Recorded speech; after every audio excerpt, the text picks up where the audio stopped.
पर ये कि बंदा विश्वास नहीं कर पाता, बंदा यकीन नहीं कर पाता। इसलिए तो बंदे ते माड़ी मुसीबत आती, बंदा कहता मेरा कोई है नहीं, वो मैं तो कल्ला ही है, मैंने तो कोई पुछदा ही नहीं है। कईयां नूं पुछ लो ना दुखी क्यों है, वो लै जी मेरी फलानी भूआ नहीं मैनूं पुछदी, मेरा फलाना चाचा नहीं मैनूं पुछदा, मेरा मामा नहीं मेरी हैल्प करदा, वो मेरे रिश्तेदार नहीं मैनूं पुछदे। वो भाई तू रिश्तेदारां तो ही हैल्प लभी जांदा, जो करन नूं तैयार नहीं, तो जिहड़ा करन नूं तैयार बैठा कदी उहदे कोल भी मंग के देख। और रब कहता हर जगह मैं तेरी मदद करने नूं तैयार है, तू विश्वास रख, क्योंकि एक भरोसा रहमत वाले कई दर दिंदा खोल। अज बंदा कहता मेरी वो मदद नहीं करता, बंदा एक ते आस रखता है, तो जे अपने रब ते विश्वास रखांगे तो रब ने पता नहीं कित्थों कित्थों साडे वास्ते हैल्प पैदा कर देनी। क्योंकि तुसीं भी कदी देखिया होएगा कि जिंदगी च जितों आस रखी हुंदी उत्थों मिलदा नहीं, तो जिथों बंदा सोचदा भी नहीं वो आके साडी मदद वास्ते खड़ जांदा। बंदा कहता मैं सोचा भी नहीं सी, इन्हें मदद कर दी। ये कुदरत है। रब कहता देण वाला मैं हाँ, तू मेरे ते यकीन करना शुरू कर, मेरे ते विश्वास करना शुरू कर कि मेरी मदद करने वाला, मैनू संभालन वाला, जिद्दां गुरबाणी च आया ना, तू काहे डोले प्राणियां तुद राखेगा सिरजनहार।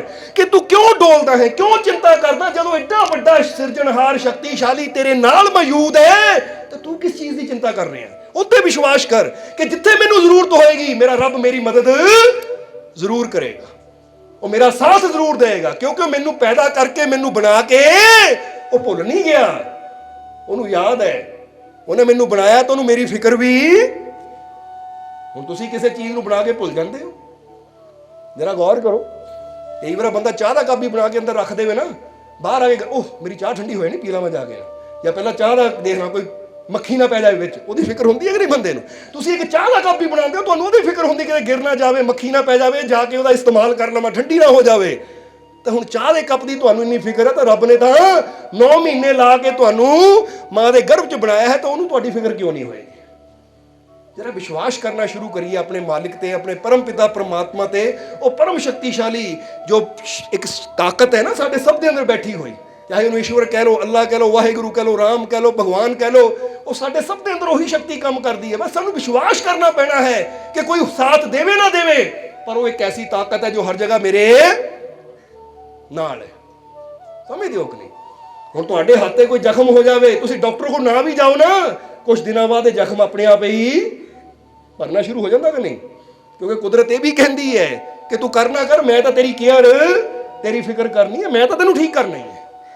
समझते हो कि नहीं। इसलिए वो परमात्मा वो साडे श्वासां नालों भी ज्यादा, जिद्दां बुल्ले शाह ने कहा है, साह रग थी रब दिसदा नेड़े, लोकां पाए लम्मे झेड़े, भज भज उमर गवाई है, गल लोकां रुले पाई है। वो कहते वो रब तो तेरे साह नालों भी ज्यादा नेड़े है।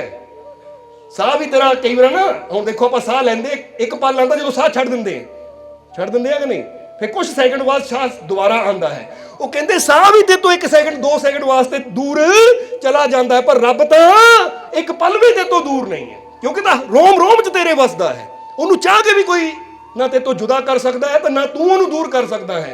इसलिए उत्ते विश्वास करना शुरू कर। इधर चैरल नूं कहा उस दोजी ने, हुण सत्संग थोड़ा आखिरले वचनां वल लैके जाइए, कि चैरल नूं कहा उस दुध बेचण वाले ने कि बेटा तू अमेरिका बनना चाहती ना, मिस अमेरिका, फिर कह गॉड नूं कि मैं ये बनना चाहती हाँ, ए मेरे पिता मैनू रास्ता दिखा, मेरी हेल्प कर, मेरी मदद कर कि मैं अपने सपने नूं पूरा करा। कहते बस हुण तू सोच ला मैं बनना है, तो अज तो तू ओहदी किरपा वल देखना है, ये नहीं सोचना किद्दां होएगा। जरा समझना सर, जिद्दां बंदा कहता ना कि मैं आ चीज़ पाना चाहता, पर रब करेगा किद्दां, क्योंकि रब ने किद्दां कर देना है, उत्ते विश्वास रख। बस जो तू कर्म करना ना, तू अपना कर्म कर। जिद्दां समझ लो आप हुण रेस्टोरेंट की गल की कि बंदा जाके वेटर नूं ऑर्डर दिंदा कि मटर पनीर लैके आ, तो जो वेटर मटर पनीर लैन जाए तो रोके, रुक भाई पहले दस बनाऊंगा किद्दां, ये बनेगा किद्दां, मटर कित्थों आउणगे, ये पनीर कित्थों आएगा, ये किन्ना रिन्नेगा। तो शायद वेटर कहे भाई उठ के चल जा, तू पागल है, तेनू खाण ना मतलब है ना, तू बैठ अपना कर्म कर, चीज़ तो मैं इतने बंदा सोचण कई बार लग जाता, मैं रब नूं बेनती तो करती, रब करेगा किद्दां, ये आ चीज़ कित्थों आएगी, वो चीज़ कित्थों आएगी। ये मतलब है यकीन नहीं है। यकीन रखो कि जो मेरा करने वाला कर्म है मैं करना है, तो जो मेरे रब का कर्म है उन्हें कर ही देना है, उत्थे शंका कोई भी नहीं है। तां ही तां कहंदे ना मेहनत मेरी रहमत तेरी। जे हुण पानी मैनू चाहिदा ही है जमीन चों, तो फिर रब कहंदा बोर करा। बोलो समझदे हो कि नहीं। तो जे हुण बंदा सोचे बोर कराए तो बिना ही रब पानी दे देवे, तो उत्थे मेहनत नहीं है, तो रहमत किद्दां होएगी। क्योंकि रब भी उन्हां दी मदद करदा जिहड़े अपनी मदद करन नूं ਤਿਆਰ ਰਹਿੰਦੇ ਆ। ਹੁਣ ਇੱਥੇ ਬੰਦਾ ਕਹਿੰਦਾ ਕਿ ਮੇਰੇ ਮਾਲਿਕ ਮੈਂ ਮਸ਼ੀਨ ਤਾਂ ਲਾ ਸਕਦਾ ਆ, ਪਰ ਜ਼ਮੀਨ ਚੋਂ ਪਾਣੀ ਇਹ ਤੇਰੀ ਰਹਿਮਤ ਨਾਲ ਹੀ ਮਿਲਣਾ ਹੈ। ਸਮਝਦੇ ਹੋ ਕਿ ਨਹੀਂ? ਹੁਣ ਬੰਦਾ ਇੱਕ ਬੀਜ ਤਾਂ ਬੀਜ ਸਕਦਾ ਹੈ, ਪਰ ਉਹ ਬੀਜ ਚੋਂ ਪੌਦਾ ਤਾਂ ਉਹਦੀ ਰਹਿਮਤ ਨਾਲ ਹੀ ਨਿਕਲਦਾ। ਉੱਥੇ ਬੰਦਾ ਕੁਝ ਨਹੀਂ ਕਰ ਸਕਦਾ ਕਿ ਮੈਂ ਬੀਜ ਤੋੜ ਕੇ ਉਹਦੇ ਚੋਂ ਪੌਦਾ ਖਿੱਚ ਲਵਾਂ, ਨਹੀਂ, ਕਿਉਂਕਿ ਮਿਹਨਤ ਬੰਦੇ ਨੂੰ ਕਰਨੀ ਪੈਂਦੀ ਹੈ। ਇਹ ਜਿਹੜਾ ਬੀਜ ਬੀਜਣ ਦੀ ਮਿਹਨਤ ਹੈ ਬੰਦਾ ਕਰਦਾ ਹੈ, ਅੱਗੇ ਉਹਦੀ ਰਹਿਮਤ ਦਾ ਕੰਮ ਹੈ। ਉਹ ਬੀਜ ਟੁੱਟਦਾ ਹੈ, ਉਹ ਚੋਂ ਪੌਦਾ ਨਿਕਲਦਾ ਹੈ, ਪੌਦੇ ਨੂੰ ਫਲ ਲੱਗਦੇ, ਫੁੱਲ ਲੱਗਦੇ, ਇਹ ਉਹਦੀ ਰਹਿਮਤ ਹੈ, ਕਿਉਂਕਿ ਉੱਥੇ ਬੰਦਾ ਕੁਝ ਨਹੀਂ ਕਰ ਸਕਦਾ। ਸਮਝਦੇ ਹੋ ਕਿ ਨਹੀਂ? ਇਸੇ ਤਰ੍ਹਾਂ ਜਿੱਥੇ ਤੁਹਾਡਾ ਕਰਮ ਹੈ ਮਿਹਨਤ ਕਰਨ ਵਾਲਾ, ਉਹ ਜਾਰੀ ਰੱਖੋ। ਤਾਂ ਜੇ ਬੰਦਾ ਹੁਣ ਸੋਚੇ ਇਹ ਬੀਜ ਚੋਂ ਫੁੱਲ ਕਿੱਦਾਂ ਨਿਕਲਣਗੇ, ਰੰਗ ਕਿੱਦਾਂ ਭਰੇਗਾ ਇਹਦੇ 'ਚ, ਇਹ ਫਲਾਂ 'ਚ ਮਿਠਾਸ ਕਿੱਥੋਂ ਆਏਗੀ, ਇਹ ਕਿੱਦਾਂ ਹੋਏਗਾ, ਉਹ ਤਾਂ ਫਿਰ ਐਵੇਂ ਟੈਨਸ਼ਨਾਂ ਲੈਣ ਦੀ ਗੱਲ ਹੈ। ਬਸ ਛੱਡ ਦਿਓ ਉੱਤੇ ਕਿ ਮੈਂ ਜੋ ਮੇਰਾ ਕਰਮ ਹੈ ਮੈਂ ਕਰ ਰਿਹਾ, ਤਾਂ ਬਾਕੀ ਮੈਨੂੰ ਰੱਬ ਤੇ ਯਕੀਨ ਹੈ ਕਿ ਜੋ ਉਹਦੀ ਰਹਿਮਤ ਦਾ ਕੰਮ ਹੈ ਉਹਦੀ ਰਹਿਮਤ ਵੀ ਆਪਣਾ ਕੰਮ ਜ਼ਰੂਰ ਕਰੇਗੀ। ਇਹਨੂੰ ਕਹਿੰਦੇ ਮਿਹਨਤ ਔਰ ਰਹਿਮਤ। ਇਹ ਜਦੋਂ ਦੋ ਹੀ ਚੀਜ਼ਾਂ ਜੁੜ ਜਾਂਦੀਆਂ ਹੈ ਤਾਂ ਫਿਰ ਇਨਸਾਨ ਦੇ ਜੀਵਨ 'ਚ ਬਦਲਾਅ ਆਉਂਦਾ ਹੈ। ਹੁਣ ਇੱਧਰ ਕਹਿੰਦੇ ਜਦੋਂ ਦੋਜੀ ਨੇ ਕਿਹਾ ਤੇ ਗੱਲ ਵੀ ਸ਼ਾਰਟ 'ਚ ਕਰਾਂਗੇ, ਇਹਦੇ ਤੇ ਵੀ ਪੂਰੀ ਬੁੱਕ ਲਿਖੀ ਹੋਈ ਹੈ ਇਹ ਬੱਚੀ ਦੀ ਜ਼ਿੰਦਗੀ ਦੇ ਉੱਤੇ, ਚੈਰਲ ਪ੍ਰਿਵਿਟੀ ਦੀ ਜ਼ਿੰਦਗੀ ਦੇ ਉੱਤੇ, ਕਿ ਜਦੋਂ ਫਿਰ ਉਹ ਟਾਈਮ ਆਇਆ, ਜ਼ਰਾ ਗੌਰ ਕਰਨਾ ਕਿ ਬੱਚੀ ਦੇ ਹਾਲਾਤ ਇਦਾਂ ਦੇ ਹੋ ਗਏ ਕਿ ਹਰ ਵੇਲੇ ਉਹਨਾਂ ਫਿਰ ਸੋਚਦੀ ਰਹਿਣਾ ਮੈਂ ਮਿਸ ਅਮਰੀਕਾ ਬਣਨਾ ਹੈ, ਮੈਂ ਮਿਸ ਅਮਰੀਕਾ ਬਣਨਾ ਹੈ। ਹੌਲੀ ਹੌਲੀ ਸਕੂਲ ਦੇ ਵਿੱਚ ਉਹਨਾਂ ਸਟੇਜ ਦੇ ਉੱਪਰ ਬੋਲਣਾ ਸ਼ੁਰੂ ਕੀਤਾ, ਯਾਨੀ ਸਕੂਲ ਦੇ ਵਿੱਚ ਡਰਾਮੇ ਹੁੰਦੇ ਆ ਜਾਂ ਜੋ ਵੀ, ਉਹਨੇ ਹੌਲੀ ਹੌਲੀ ਇਦਾਂ ਪ੍ਰੈਕਟਿਸ ਕਰਨੀ ਸ਼ੁਰੂ ਕੀਤੀ। ਕਰਦਿਆਂ ਹੁਣ ਗੱਲ ਲੰਬੀ ਕੀ ਕਰਨੀ, ਫਿਰ ਇੱਕ ਟਾਈਮ ਆਇਆ ਜਦੋਂ ਕਿਹਾ ਜਾਂਦਾ ਹੈ ਕਿ ਸਨ 1980 ਚ ਚੈਰਲ ਪ੍ਰਿਵਿਟੀ ਮਿਸ ਅਮਰੀਕਾ ਬਣੀ। ਔਰ ਅਗਰ ਤੁਸੀਂ ਉੱਥੇ ਪੜ੍ਹੋ ਨਾ ਚੈਰਲ ਪ੍ਰਿਵਿਟੀ ਲਿਖ ਕੇ, ਤਾਂ ਪੂਰਾ ਆ ਜਾਏਗਾ ਕਿ ਉਹਦੇ ਨਾਲ ਜੋ ਹਾਦਸਾ ਹੋਇਆ ਬਚਪਨ 'ਚ, ਔਰ ਕਿਸ ਤਰ੍ਹਾਂ ਇੱਕ ਛੋਟੇ ਜਿਹੇ ਸ਼ਬਦ ਨੇ ਉਸ ਦੋਜੀ ਦੇ, ਇੱਕ ਛੋਟੇ ਜਿਹੇ ਹਿੰਮਤ ਵਾਲੇ ਸ਼ਬਦ ਨੇ ਕਿ ਬੇਟਾ ਤੂੰ ਕਰ ਸਕਦੀ ਹੈ, ਤੂੰ ਬਣ ਸਕਦੀ ਹੈ, ਯਕੀਨ ਰੱਖ, ਉਹਦੀ ਜ਼ਿੰਦਗੀ ਬਦਲ ਦਿੱਤੀ। ਇਸ ਲਈ ਕਦੀ ਵੀ ਕਿਸੇ ਨੂੰ ਦੇਖੋ ਨਾ, ਜੇ ਕੋਈ ਬਿਮਾਰ ਹੈ ਤੇ ਇਹ ਨਾ ਕਹੋ ਉਹ ਯਾਰ ਬਿਮਾਰੀ ਬਹੁਤ ਖਤਰਨਾਕ ਹੈ, ਪਤਾ ਨਹੀਂ ਬਚਣਾ ਕਿ ਨਹੀਂ ਬਚਣਾ, ਨਹੀਂ, ਬਲਕਿ ਇਹ ਕਹੋ ਕੁਛ ਨਹੀਂ, ਆਪਣੇ ਰੱਬ ਤੇ ਯਕੀਨ ਰੱਖ, ਹਰ ਮੁਸ਼ਕਿਲ ਦਾ ਹੱਲ ਹੁੰਦਾ ਹੈ, ਹਰ ਬਿਮਾਰੀ ਦੂਰ ਹੁੰਦੀ ਹੈ, ਹਰ ਤਕਲੀਫ ਦਾ ਅੰਤ ਹੁੰਦਾ ਹੈ। ਜਿਹੜਾ ਵਿਸ਼ਵਾਸ ਰੱਖਦਾ ਹੈ ਉਹ ਇਨਸਾਨ ਹਰ ਮੁਸ਼ਕਿਲ ਚੋਂ ਨਿਕਲ ਵੀ ਜਾਂਦਾ ਹੈ। ਇਸ ਲਈ ਸਮਝਣਾ ਜ਼ਰਾ ਸਾਰਿਆਂ ਨੇ, ਬਸ ਇਹ ਚੀਜ਼ ਅਸੀਂ ਵੀ ਆਪਣੇ ਅੰਦਰ ਰੱਖਣੀ ਹੈ ਕਿ ਪਰਮ ਸ਼ਕਤੀਸ਼ਾਲੀ ਪਰਮਾਤਮਾ ਨੇ ਸਾਨੂੰ ਇਹ ਜ਼ਿੰਦਗੀ ਦਿੱਤੀ ਹੈ, ਜੀਵਨ ਦਿੱਤਾ ਹੈ, ਤਾਂ ਸਮਝ ਲਓ ਕਿ ਜਿੰਨਾ ਚਿਰ ਇਹ ਜੀਵਨ ਹੈ ਨਾ, ਇਹ ਸਾਨੂੰ ਇੱਕ ਮੌਕਾ ਮਿਲਿਆ ਹੋਇਆ ਹੈ ਕਿ ਅਸੀਂ ਇਹ ਜੀਵਨ ਨੂੰ ਗੁਜ਼ਾਰਨਾ ਕਿੱਦਾਂ ਹੈ। ਜਿੱਦਾਂ ਹੁਣ ਇਹ ਸਮਝ ਲਓ ਕਿ ਜਦੋਂ ਬੰਦੇ ਦਾ ਜਨਮ ਹੁੰਦਾ ਨਾ, ਡੇਟ ਲਿਖੀ ਹੁੰਦੀ ਹੈ ਸਨ 1900 ਇੰਨਾ, ਔਰ ਜਦੋਂ ਮੌਤ ਆਉਂਦੀ ਤਾਂ ਫਿਰ ਉਹ ਟਾਈਮ ਲਿਖ ਦਿੰਦੇ ਐਕਸਪਾਇਰ ਇੰਨਾ, ਯਾਨੀ ਜਨਮ ਦੀ ਡੇਟ ਔਰ ਮ੍ਰਿਤਿੂ ਦੀ ਡੇਟ। ਇਹ ਦੋਨੇ ਚੀਜ਼ਾਂ ਇਹ ਸਮਝ ਲਓ ਇਹ ਰੱਬ ਦੇ ਹੱਥ 'ਚ ਹੈ, ਜਨਮ ਦੇਣ ਦੀ ਡੇਟ ਔਰ ਮ੍ਰਿਤਿੂ ਦੀ ਡੇਟ ਇਹ ਰੱਬ ਦੇ ਹੱਥ 'ਚ ਹੈ। ਪਰ ਉਹਦੇ 'ਚ ਇੱਕ ਲਾਈਨ ਪਾਈ ਹੁੰਦੀ ਹੈ ਨਾ ਗਵਲੀ, ਯਾਨੀ ਜ਼ਿੰਦਗੀ, ਉਹ ਰੱਬ ਨੇ ਬੰਦੇ ਤੇ ਛੱਡੀ ਗੁਜ਼ਾਰਨੀ ਕਿੱਦਾਂ ਹੈ ਤੂੰ, ਕਿਉਂਕਿ ਜੈਸੀ ਤੂੰ ਇਹ ਜ਼ਿੰਦਗੀ ਗੁਜ਼ਾਰੇਗਾ ਵੈਸਾ ਹੀ ਤੇਰਾ ਜੀਵਨ ਹੋ ਜਾਏਗਾ। ਜਿੱਦਾਂ ਕਹਿੰਦੇ ਨਾ ਗੁਰਬਾਣੀ ਕਹਿੰਦੀ ਹੈ ਕਿ ਜੋ ਤੂੰ ਕਰਨਾ ਹੈ ਜੈਸਾ ਬੀਜੇ ਸੋ ਲੁਣੇ ਕਰਮਾ ਸੰਦੜਾ ਖੇਤ, ਕਿ ਜਿੱਦਾਂ ਦਾ ਤੂੰ ਬੀਜ ਬੋਣਾ ਹੈ ਫਲ ਵੀ ਤੈਨੂੰ ਉਦਾਂ ਦਾ ਹੀ ਮਿਲਣਾ ਹੈ। ਸੋ ਇਹਨੂੰ ਹੀ ਤਾਂ ਨਿਊਟਨ ਦਾ ਤੀਸਰਾ ਨਿਯਮ ਵੀ ਕਿਹਾ ਜਾਂਦਾ ਹੈ। ਸਾਇੰਸ ਦੇ ਵਿੱਚ ਨਿਊਟਨ ਦਾ ਤੀਸਰਾ ਨਿਯਮ ਵੀ ਹੈ ਕਿ ਹਰ ਕਿਰਿਆ ਦੀ ਪ੍ਰਤੀਕਿਰਿਆ ਹੁੰਦੀ ਹੈ। ਇਹ ਗੱਲ ਸਮਝ ਲੈਣਾ, ਕਿਉਂਕਿ ਜੋ ਗੁਰਬਾਣੀ ਕਹਿ ਰਹੀ ਹੈ ਨਾ, ਹੁਣ ਗੁਰਬਾਣੀ ਦੇ ਨਾ ਵਾਕਾਂ ਨੂੰ ਦੇਖੋ, ਸਾਇੰਸ ਵੀ ਮੰਨਦੀ ਹੈ ਕਿ ਹਰ ਕਿਰਿਆ ਦੀ ਪ੍ਰਤੀਕਿਰਿਆ ਹੁੰਦੀ ਹੈ, ਕਿ ਜੋ ਤੂੰ ਬੀਜਣਾ ਹੈ ਪਾਣਾ ਵੀ ਉਹੀ ਹੈ। ਕਿਰਿਆ ਦੀ ਪ੍ਰਤੀਕਿਰਿਆ ਦਾ ਮਤਲਬ ਕੀ ਹੁੰਦਾ ਕਿ ਅਗਰ ਤੁਸੀਂ ਸਮਾਈਲ ਦਿਓਗੇ ਤਾਂ ਅੱਗਿਓਂ ਵੀ ਤੁਹਾਨੂੰ ਸਮਾਈਲ ਮਿਲੇਗੀ, ਅਗਰ ਕਿਸੇ ਨੂੰ ਇੱਜ਼ਤ ਦਿਓਗੇ ਤਾਂ ਅੱਗੇ ਵੀ ਤੁਹਾਨੂੰ ਇੱਜ਼ਤ ਮਿਲੇਗੀ, ਅਗਰ ਗਾਲੀ ਦਿਓਗੇ ਤਾਂ ਅੱਗੇ ਵੀ ਤੁਹਾਨੂੰ ਗਾਲੀ ਮਿਲਣੀ, ਅਗਰ ਕਿਸੇ ਦੀ ਬੇਇੱਜ਼ਤੀ ਕਰੋਗੇ ਤਾਂ ਅੱਗੇ ਵੀ ਤੁਹਾਨੂੰ ਬੇਇੱਜ਼ਤੀ ਭਰੇ ਸ਼ਬਦ ਹੀ ਮਿਲਣੇ। ਇਸ ਲਈ ਤੁਸੀਂ ਇਹ ਦੇਖਣਾ ਹੈ ਕਿ ਜੋ ਮੈਨੂੰ ਚਾਹੀਦਾ ਹੈ ਮੈਂ ਦੂਜਿਆਂ ਨੂੰ ਦੇਣਾ ਸ਼ੁਰੂ ਕਰਾਂ। ਸਮਝਦੇ ਹੋ ਕਿ ਨਹੀਂ? ਅੱਜ ਬੰਦਾ ਆਪ ਦੂਜਿਆਂ ਨੂੰ ਗਾਲੀ ਦਿੰਦਾ ਤਾਂ ਅੱਗੇ ਉਹ ਸੋਚਦਾ ਮੇਰੀ ਰਿਸਪੈਕਟ ਕਰਨ। ਇਸ ਕਰਕੇ ਬੱਚਿਆਂ ਦੀ ਵੀ ਇਹ ਵੀ ਕਵਾਂਗੇ ਕਿ ਤੁਹਾਡੇ ਬੱਚੇ ਵੀ ਛੋਟੇ ਆ ਨਾ, ਤਾਂ ਛੋਟੇ ਬੱਚਿਆਂ ਨੂੰ ਵੀ ਤੁਸੀਂ ਕਰਕੇ ਬੁਲਾਓ, ਜੀ ਕਰਕੇ ਬੁਲਾਓ, ਕਿਉਂਕਿ ਜਦੋਂ ਤੁਸੀਂ ਬੱਚੇ ਨੂੰ ਕਹੋਗੇ ਬੇਟਾ ਤੁਸੀਂ ਕੀ ਕਰਦੇ ਹੋ, ਤਾਂ ਬੱਚਾ ਵੀ ਤੁਹਾਨੂੰ ਕਹੇਗਾ ਤੁਸੀਂ। ਤਾਂ ਜਦੋਂ ਤੁਸੀਂ ਕਹੋਗੇ ਬੱਚਾ ਤੂੰ ਕੀ ਕਰਦਾ ਹੈ, ਤਾਂ ਡੈਡੀ ਤੂੰ ਕੀ ਕਰਦਾ ਹੈ, ਕਿਉਂਕਿ ਬੱਚੇ ਨੇ ਉਹੀ ਸਿੱਖਣਾ ਹੈ ਜੋ ਸਾਨੂੰ ਬੋਲਦਿਆਂ ਦੇਖਣਾ ਹੈ। ਕਿਉਂਕਿ ਬੱਚੇ ਫਿਰ ਕਹਾਂਗੇ ਕਿ ਜ਼ਿਆਦਾਤਰ ਬੱਚੇ ਉਹ ਨਹੀਂ ਕਰਦੇ ਜੋ ਅਸੀਂ ਕਹਿੰਦੇ ਆ, ਜ਼ਿਆਦਾਤਰ ਬੱਚੇ ਉਹ ਕਰਦੇ ਜੋ ਅਸੀਂ ਕਰਦੇ ਆ। ਸਮਝਦੇ ਹੋ ਕਿ ਨਹੀਂ? ਹੁਣ ਇੱਕ ਬਾਪ ਬੇਟੇ ਨੂੰ ਕਹੇਗਾ ਬੇਟਾ ਸਿਗਰਟ ਪੀਣਾ ਬੁਰੀ ਗੱਲ ਹੈ, ਪਰ ਬੇਟਾ ਦੇਖੇਗਾ ਬਾਪ ਆਪ ਤਾਂ 4-4 ਡੱਬੀਆਂ ਪੀ ਜਾਂਦਾ ਦਿਨ 'ਚ, ਤਾਂ ਬੇਟੇ ਨੇ ਵੀ ਲੁਕ ਕੇ ਪੀਣ ਦੀ ਕੋਸ਼ਿਸ਼ ਕਰਨੀ ਹੈ ਕਿ ਚਾਹੇ ਬਾਪ ਜਿੰਨਾ ਮਰਜ਼ੀ ਕਹੀ ਜਾਵੇ ਬੇਟਾ ਸਿਗਰਟ ਪੀਣਾ ਬੁਰੀ ਗੱਲ ਹੈ, ਪਰ ਜੇ ਬਾਪ ਕਰ ਰਿਹਾ ਤਾਂ ਇਹਦਾ ਮਤਲਬ ਅੱਛੀ ਗੱਲ ਹੀ ਹੋਣੀ ਹੈ, ਤਾਂ ਹੀ ਤਾਂ ਆਪ ਕਰ ਰਿਹਾ ਹੈ। ਸਮਝਣਾ ਜ਼ਰਾ। ਇਸ ਲਈ ਬੱਚੇ ਜਿਹੜੇ ਹੈ ਨਾ, ਉਹ ਸਾਨੂੰ ਇਹ ਨਹੀਂ ਦੇਖਦੇ ਅਸੀਂ ਬੋਲਦੇ ਕੀ ਆ, ਉਹ ਇਹ ਦੇਖਦੇ ਅਸੀਂ ਕਰਦੇ ਕੀ ਹੈ। ਜਦੋਂ ਅਸੀਂ ਬੱਚਿਆਂ ਦੇ ਜੀਵਨ 'ਚ ਬਦਲਾਵ ਲਿਆਉਣਾ ਚਾਹੁੰਦੇ ਹਾਂ ਤਾਂ ਅਸੀਂ ਆਪ ਅੱਛਾ ਕਰਨਾ ਸ਼ੁਰੂ ਕਰੀਏ। ਸਮਝਦੇ ਹੋ ਕਿ ਨਹੀਂ?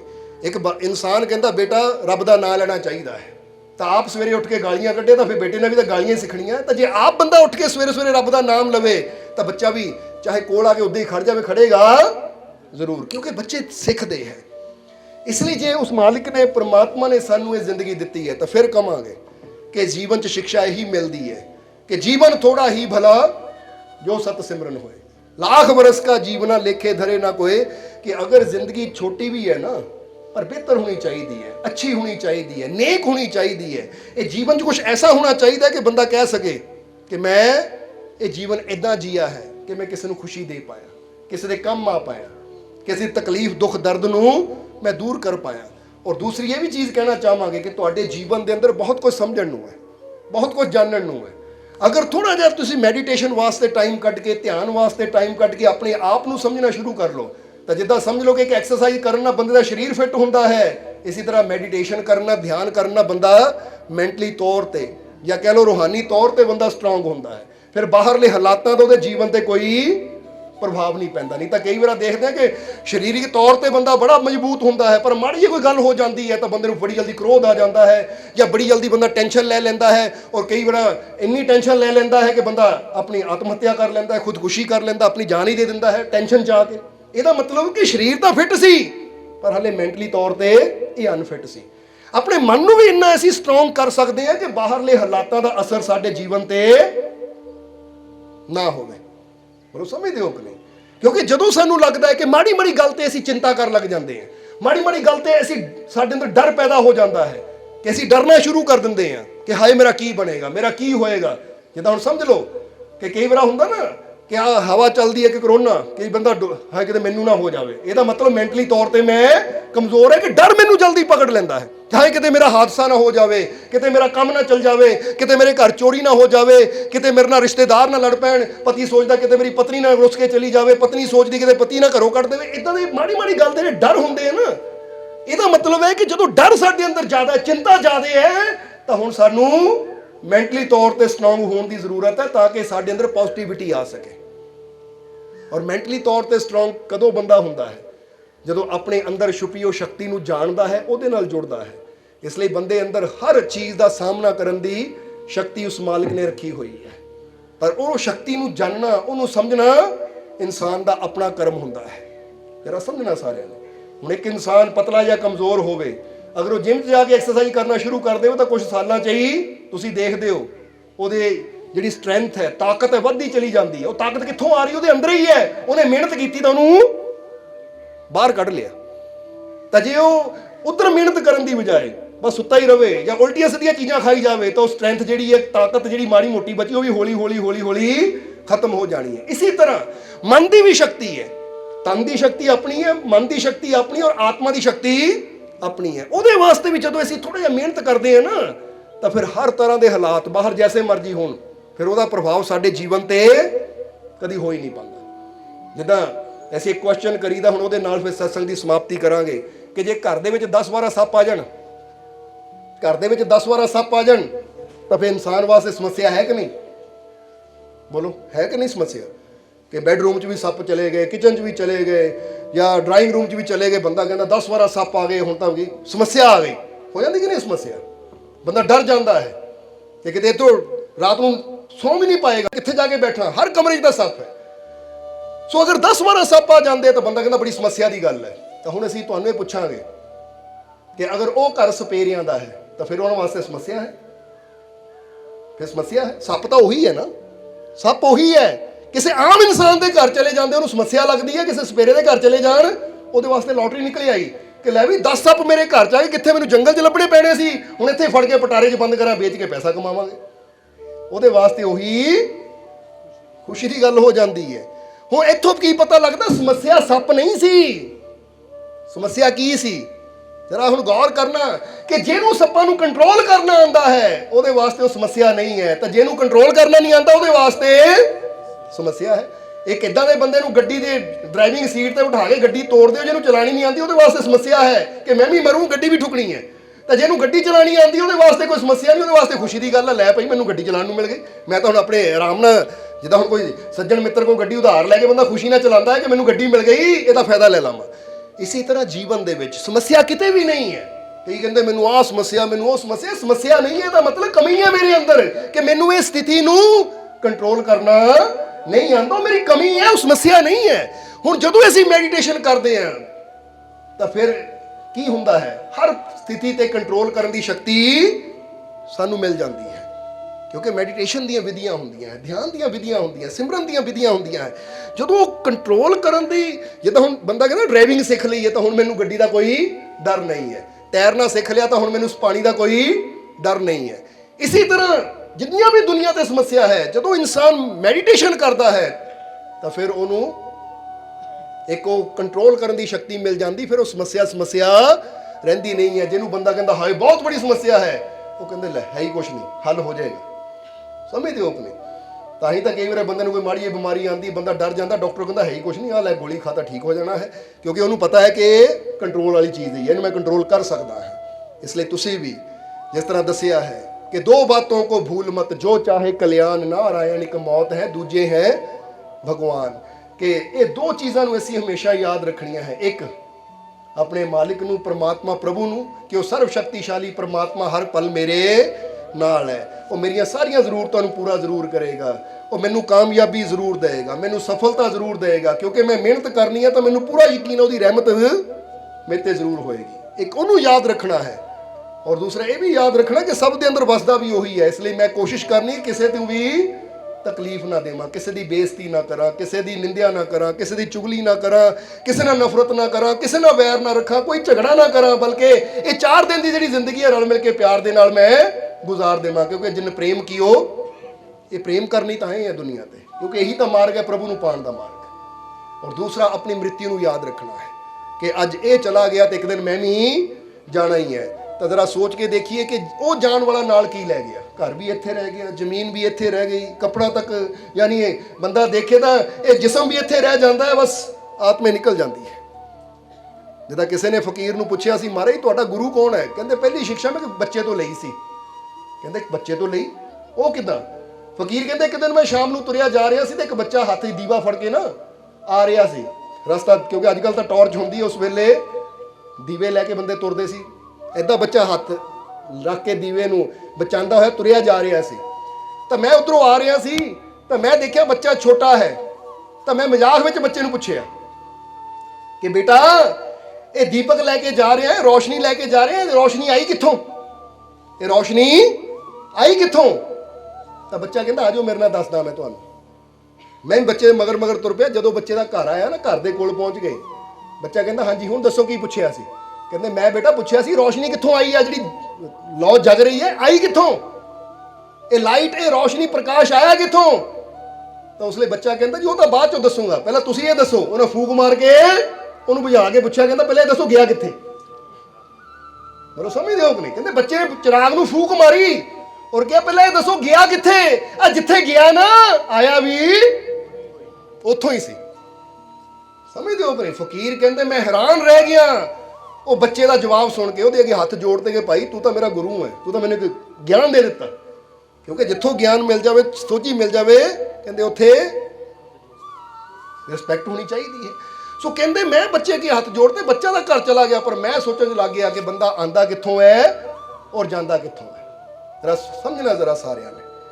ਹੁਣ ਇੱਥੋਂ ਹੀ ਪਤਾ ਲੱਗਦਾ ਹੈ ਕਿ ਜਦੋਂ ਮਾਂ ਦੇ ਗਰਭ 'ਚ ਬੱਚਾ ਆਉਂਦਾ ਤਾਂ ਕਿੱਥੋਂ ਆਇਆ ਹੈ, ਤਾਂ ਹੁਣ ਜਦੋਂ ਉਹ ਗਿਆ ਤਾਂ ਗਿਆ ਕਿੱਥੇ ਹੈ, ਤਾਂ ਫਿਰ ਇਹਨੂੰ ਪਤਾ ਲੱਗਦਾ ਹੈ ਕਿ ਇੱਕੋ ਹੀ ਤਾਂ ਘਰ ਹੈ ਸਭ ਦਾ। ਜਿਹਨੂੰ ਕਹਿੰਦੇ ਨਾ ਕੱਲੇ ਆਏ ਨਾਨਕਾ ਸੱਦੇ ਉੱਠ ਜਾਹੀ।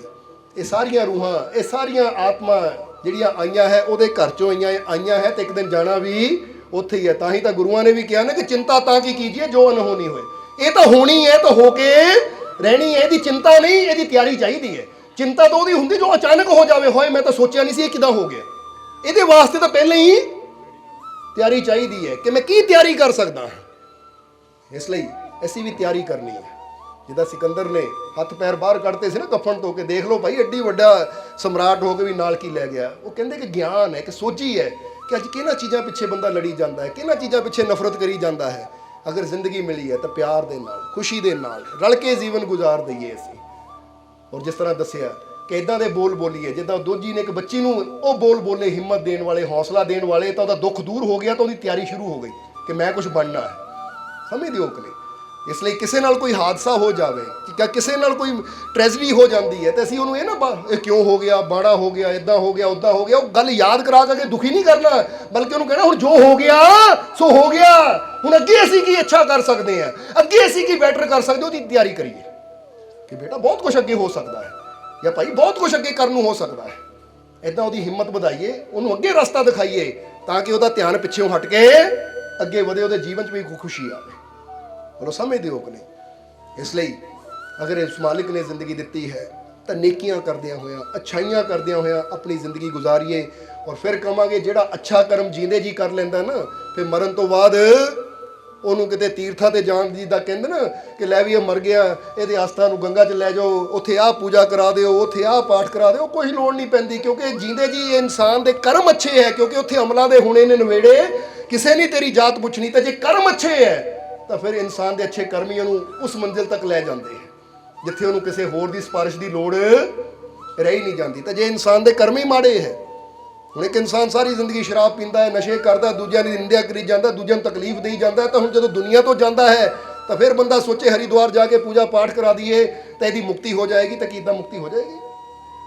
ਜਰਾ ਸਮਝਣਾ ਸਾਰਿਆਂ ਨੇ। ਇਸ ਲਈ ਕਿ ਛੋਟੀ ਜਿਹੀ ਗੱਲਾਂ ਤਾਂ ਬਹੁਤ ਹੈ, ਪਰ ਇਹ ਵੀ ਗੱਲ ਇਹ ਚੀਜ਼ ਘਟਨਾ ਦੇ ਨਾਲ ਜੁੜੀ ਹੋਈ ਹੈ। ਜਰਾ ਸਮਝਣਾ ਕਿ ਕਿਆ ਦੇਖਿਆ ਨਾ ਕਿ ਬੜੀ ਪਿਆਰੀ ਕਹਾਣੀ, ਉਹਨੇ ਛੋਟ 'ਚ ਹੀ ਦੱਸਾਂਗੇ ਕਿ ਦੋ ਨਾ ਘੜੇ ਲੈ ਲਏ, ਇੱਕ 'ਚ ਪੱਥਰ ਪਾ ਦਿੱਤੇ, ਦੂਜੇ 'ਚ ਪਾਤਾ ਘਿਓ। ਹੁਣ ਦੋਨਾਂ ਘੜਿਆਂ ਨੂੰ ਲਿਜਾ ਕੇ ਅਗਰ ਪਾਣੀ ਦੇ ਵਿੱਚ ਅਸੀਂ ਤੋੜੀਏ ਤਾਂ ਕਿਹੜੀ ਚੀਜ਼ ਤੈਰੇਗੀ ਤਾਂ ਕਿਹੜੀ ਡੁੱਬੇਗੀ?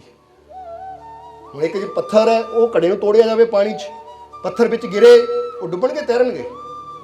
ਤਾਂ ਦੂਜੇ ਵਿੱਚ ਘੇ ਹੈ, ਅਗਰ ਉਹਨੂੰ, ਜਾਂ ਤੇਲ ਹੈ ਸਮਝ ਲਓ, ਉਹਨੂੰ ਅਗਰ ਤੋੜਿਆ ਜਾਵੇ ਉਹ ਵੀ ਪਾਣੀ 'ਚ ਗਿਰਦਾ, ਉਹ ਡੁੱਬੇਗਾ ਜਾਂ ਤੈਰੇਗਾ? ਉਹ ਤੈਰੇਗਾ ਨਾ। ਇਹ ਪਤਾ ਹੈ ਸਾਰਿਆਂ ਨੂੰ। ਹੁਣ ਪੱਥਰ ਕਿਉਂ ਡੁੱਬੇਗਾ, ਘਿਓ ਕਿਉਂ ਤੈਰੇਗਾ? ਕਿਉਂਕਿ ਪੱਥਰ ਦਾ ਸੁਭਾਅ ਡੁੱਬਣਾ ਹੈ ਔਰ ਘੇ ਦਾ ਸੁਭਾਅ ਤੈਰਨਾ ਹੈ। ਇਸੇ ਤਰ੍ਹਾਂ ਕਹਿੰਦੇ ਜੈਸਾ ਇਨਸਾਨ ਦਾ ਸੁਭਾਅ ਹੁੰਦਾ ਨਾ, ਵੈਸਾ ਹੀ ਉਹਨੂੰ ਫਲ ਵੀ ਮਿਲ ਜਾਂਦਾ ਹੈ। ਕਈਆਂ ਦੇ ਸੁਭਾਅ ਪੱਥਰ ਦੀ ਤਰ੍ਹਾਂ ਹੁੰਦੇ ਹੈ, ਉਹ ਦੂਜੇ ਨੂੰ ਤਕਲੀਫ ਹੀ ਦਿੰਦੇ ਰਹਿੰਦੇ ਹੈ। ਉਹਨਾਂ ਨਾਲ ਕੋਈ ਮਿਲਦਾ ਹੈ ਨਾ, ਇੱਦਾਂ ਦਿਲ ਤੋੜ ਦਿੰਦੇ ਅਗਲੇ ਦਾ, ਜਿੱਦਾਂ ਕਿਤੇ ਪੱਥਰ ਮਾਰ ਕੇ ਸ਼ੀਸ਼ਾ ਟੁੱਟ ਜਾਂਦਾ, ਚਕਨਾ ਚੂਰ ਕਰ ਦਿੰਦਾ ਹੈ। ਕਈਆਂ ਦੇ ਸੁਭਾਅ ਇੱਦਾਂ ਦੇ ਹੁੰਦੇ ਪੱਥਰ ਵਾਲੇ, ਕਿ ਜਿਹੜਾ ਵੀ ਮਿਲਦਾ ਹੈ ਉਹਨੂੰ ਤਕਲੀਫ ਹੀ ਦਿੰਦੇ ਹੈ। ਔਰ ਇੱਦਾਂ ਦਾ ਸੁਭਾਅ ਵਾਲੇ ਸਦਾ ਡੁੱਬਦੇ ਹੀ ਹੈ।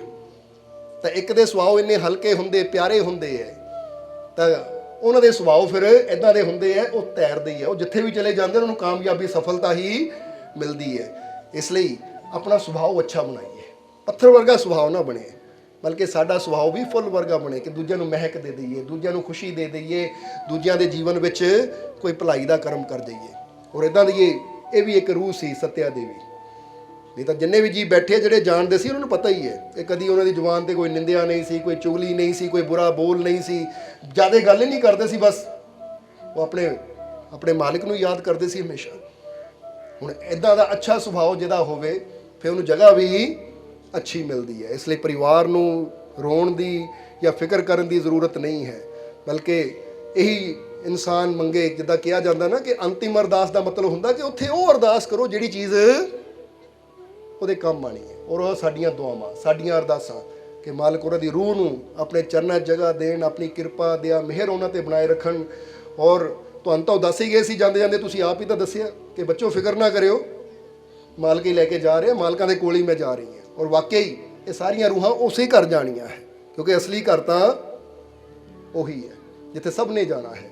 ਬਸ ਕਰਮ ਐਸੇ ਹੋਣੇ ਚਾਹੀਦੇ ਕਿ ਜੀਂਦੇ ਜੀ ਜਦੋਂ ਮੌਤ ਆਵੇ ਨਾ, ਡਰ ਨਾ ਹੋਵੇ ਅੰਦਰ, ਬਲਕਿ ਬੰਦੇ ਨੂੰ ਪਤਾ ਹੋਵੇ ਮੈਂ ਕੁਛ ਅੱਛਾ ਕਰਕੇ ਚੱਲਾਂ ਤਾਂ ਮੇਰਾ ਮਰਨਾ ਵੀ ਸਫਲ ਹੈ। ਸਮਝਦੇ ਹੋ ਕਿ ਨਹੀਂ? ਇਹ ਆਪਣੀ ਕਰਨੀ ਤੋਂ ਹੀ ਹੁੰਦਾ ਹੈ। ਹੁਣ ਜਿਹਨੂੰ ਪਤਾ ਹੈ ਕਿ ਮੇਰੀ ਕਰਨੀ ਕੈਸੀ ਹੈ, ਮੈਂ ਕਰਮ ਕਿੱਦਾਂ ਦੇ ਕਰਕੇ ਜਾ ਰਿਹਾ ਹਾਂ, ਤਾਂ ਫਿਰ ਉਹਨੂੰ ਫਿਕਰ ਵੀ ਫਿਰ ਉੱਦਾਂ ਦੀ ਹੁੰਦੀ ਹੈ। ਜਿਹਦੀ ਕਰਨੀ ਅੱਛੀ ਹੋਵੇ ਉਹਨੂੰ ਕੋਈ ਟੈਨਸ਼ਨ, ਕੋਈ ਡਰ ਨਹੀਂ ਹੁੰਦਾ। ਉਹਨੂੰ ਪਤਾ ਹੈ ਕਿ ਜੇ ਇੱਥੇ ਅੱਛਾ ਕਰਮ ਕੀਤਾ ਤਾਂ ਅੱਗੇ ਮੈਨੂੰ ਅੱਛਾ ਹੀ ਫਲ ਮਿਲਣਾ ਹੈ। ਇਸ ਲਈ ਪਰਿਵਾਰ ਨੂੰ ਵੀ ਮਾਲਕ ਹਿੰਮਤ ਦੇਣ, ਹੌਸਲਾ ਦੇਣ, ਭਾਣਾ ਮੰਨਣ ਦਾ ਬਲ ਦੇਣ। ਵੈਸੇ ਤਾਂ ਪਰਿਵਾਰ ਵੀ ਦੇਖਿਆ ਕਿ ਹਮੇਸ਼ਾ ਮਾਲਕ ਦੇ ਭਾਣੇ ਅੰਦਰ ਰਾਜੀ ਰਹਿੰਦਾ, ਹਮੇਸ਼ਾ ਸ਼ੁਕਰਾਨਾ ਕਰਦਾ ਉਸ ਮਾਲਕ ਦਾ। ਹੋਰ ਮਾਲਕ ਤੁਹਾਨੂੰ ਵੀ ਇਹ ਬਲ ਦੇਣ, ਤਾਕਤ ਦੇਣ ਕਿ ਤੁਸੀਂ ਵੀ ਨੇਕ ਮਾਰਗ ਤੇ ਚੱਲ ਕੇ ਅੱਛਾ ਕਰਮ ਕਰਕੇ ਆਪਣੀ ਜ਼ਿੰਦਗੀ ਨੂੰ, ਆਪਣੇ ਜੀਵਨ ਨੂੰ ਤੁਸੀਂ ਵੀ ਸਫਲ ਬਣਾ ਸਕੋ। ਔਰ ਤੁਹਾਡੇ ਅੰਦਰ ਵੀ ਜੋ ਡਰ ਹੈ, ਜੋ ਚਿੰਤਾ ਹੈ, ਜੋ ਭੈ ਹੈ, ਇਹ ਖਤਮ ਹੋ ਜਾਵੇ। ਤੁਹਾਡੇ ਸਭ ਦੇ ਅੰਦਰ ਵੀ ਉਸ ਪਰਮਾਤਮਾ, ਉਸ ਮਾਲਕ ਦੇ ਪ੍ਰਤੀ ਸੱਚਾ ਪ੍ਰੇਮ, ਸੱਚਾ ਵਿਸ਼ਵਾਸ ਪੈਦਾ ਹੋਵੇ। ਆਪਣੀ ਕਿਰਪਾ, ਦਇਆ, ਮਿਹਰ ਮਾਲਕ ਹਮੇਸ਼ਾ ਤੁਹਾਡੇ ਤੇ ਬਣਾਏ ਰੱਖਣ। ਇਹੀ ਅਸੀਂ ਉਸ ਮਾਲਕ ਦੇ ਚਰਨਾਂ 'ਚ ਅਰਦਾਸ ਬੇਨਤੀ ਕਰਾਂਗੇ। ਔਰ ਹੁਣ ਇਹਨਾਂ ਵਚਨਾਂ ਦੇ ਨਾਲ ਹੀ ਅਸੀਂ ਅੱਜ ਦੇ ਸਤਸੰਗ ਦੀ ਸਮਾਪਤੀ ਕਰਦੇ ਹਾਂ। ਔਰ ਆਉਣ ਵਾਲਾ ਸਮਾਂ ਤੁਹਾਡੇ ਸਭ ਦੇ ਵਾਸਤੇ ਤੰਦਰੁਸਤੀ ਭਰਿਆ ਹੋਵੇ, ਖੁਸ਼ੀਆਂ ਭਰਿਆ ਹੋਵੇ। ਇਹ ਮਾਲਕ ਆਪਣੀ ਰਹਿਮਤ ਸਦਾ ਹੀ ਤੁਹਾਡੇ ਤੇ ਬਣਾਏ ਰੱਖਣ। ਇਹੀ ਸਾਡੀ ਉਸ ਮਾਲਕ ਦੇ ਚਰਨਾਂ 'ਚ ਫਰਿਆਦ ਹੈ। ਔਰ ਹੁਣ ਅੰਤ ਵਿੱਚ ਤੁਹਾਡੇ ਸਭ ਦੇ ਅੰਦਰ ਵਸਦੇ ਉਸ ਮਾਲਕ ਨੂੰ ਅਸੀਂ ਪ੍ਰਣਾਮ ਕਰਦੇ ਹਾਂ। ਸਾਡਾ ਪ੍ਰਣਾਮ स्वीकार करो। जय मालकां दी। वीडियो अच्छी लगी हो तो कृपया इसे शेयर जरूर करें। आपके शेयर करने से अगर किसी की जिंदगी में अच्छा बदलाव आता है, पॉजिटिव चेंज आती है, तो ये भी आपकी तरफ से किया गया एक नेक कर्म होगा, एक सेवा होगी। तो वीडियो को शेयर जरूर करें और वीडियो देखने के लिए सर्व संजय दरबार कांटियां शरीफ यूट्यूब चैनल को सब्सक्राइब करें और फेसबुक पेज को फॉलो करना ना भूलें। जय मालकां दी।